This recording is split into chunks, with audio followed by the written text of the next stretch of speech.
Lahi ng mga grizzle, mga kalapatids. Tapos personal ban lang yung nakalagay. Talagang ano to, o pang-breed lang mga kalapatids.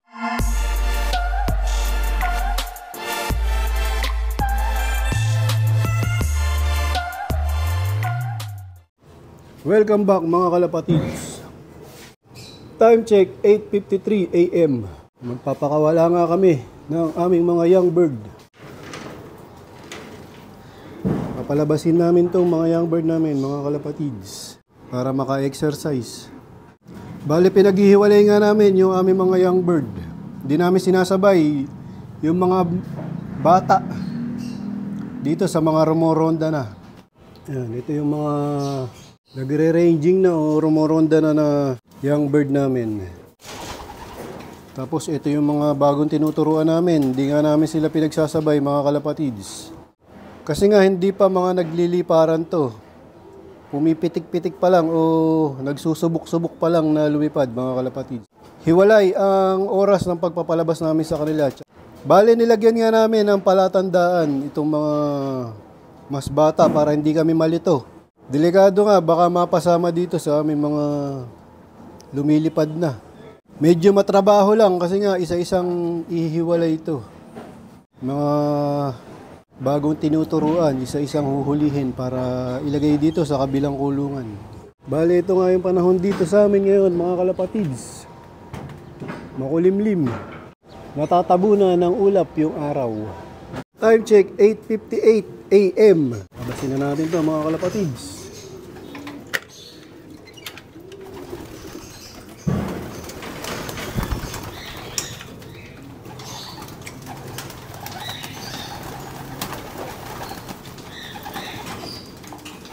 Oh, may iwan to.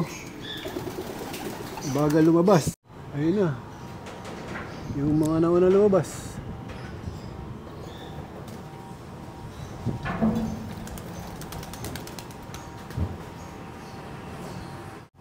Ay, si Itim. Ayaw maglabasan ah. Ayaw maglabasan. Yun. Natatakot. Meron pa. Sama, may iwan na oh.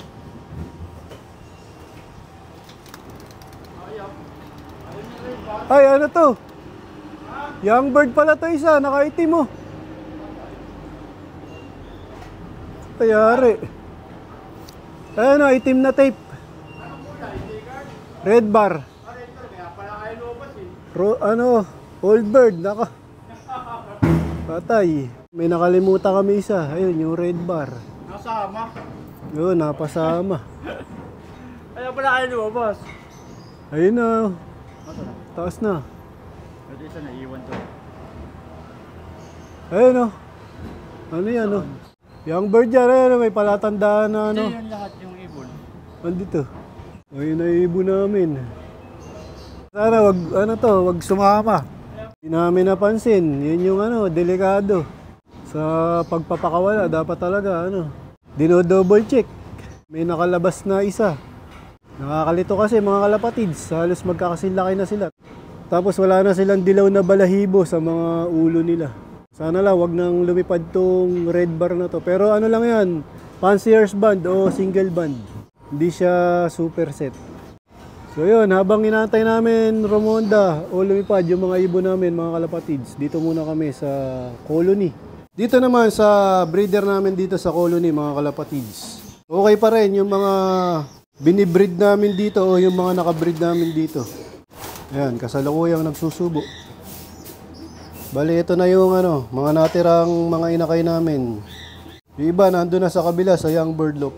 Tapos ito na nga yung bago kong ipinagpares na imbrek.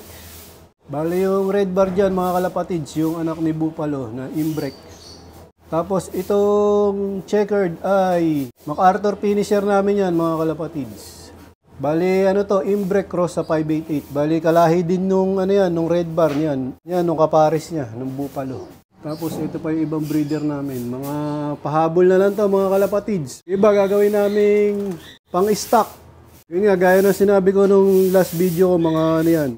Mga susunod namin gagawin ng mga breeder. Kasi nga, siyempre tumatanda na yung mga ibang breeder namin. Kailangan namin gawa ng panibagong stock bird o mga gagawing breeder dito sa aming loft.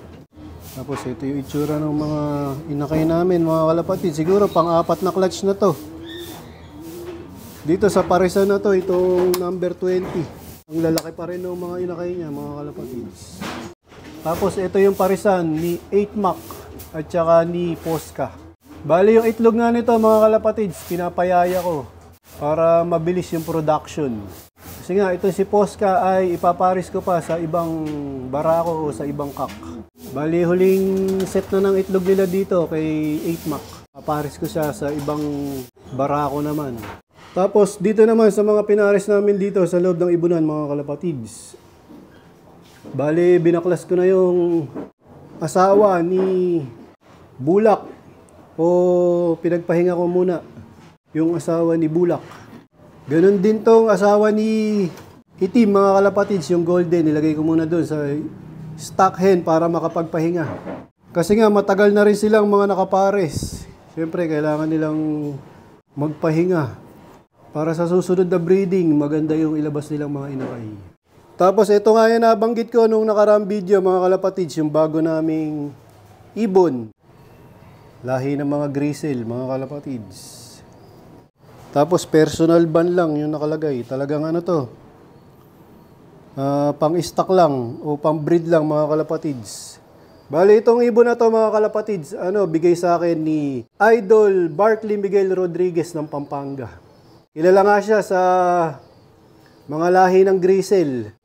Lahi nga to nung Kyra. Bali lahat nung mahuhusay niyang grizzle, nakapasok na dito mga kalapatids. Hindi ko madetalye. Basta mga kalapatids, sabi niya sa akin, madiin yung dugo nung lahi ng mga Kyra niya. O yung magagaling niyang grizzle. Pag magagaling niyang grizzle, yun nga yung sila Kyra, super bulik, one eye. Tapos, may nakita pa ako sa pedigree niya, 520 yata, parang ganun.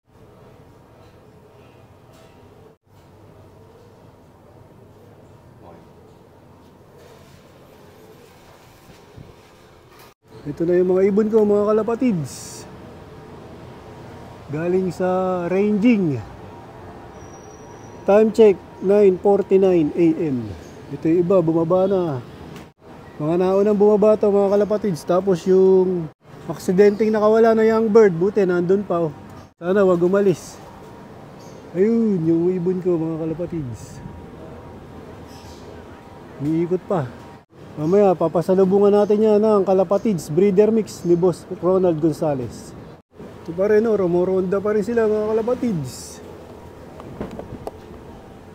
Ayaw pang magsibaba. Makulimlim kasi. Time check, 9:54. Yan pa rin, ayaw pa nila bumaba. Nagbabaan na yung mga ibon ko mga kalapatids. Pero ayun pa yung iba.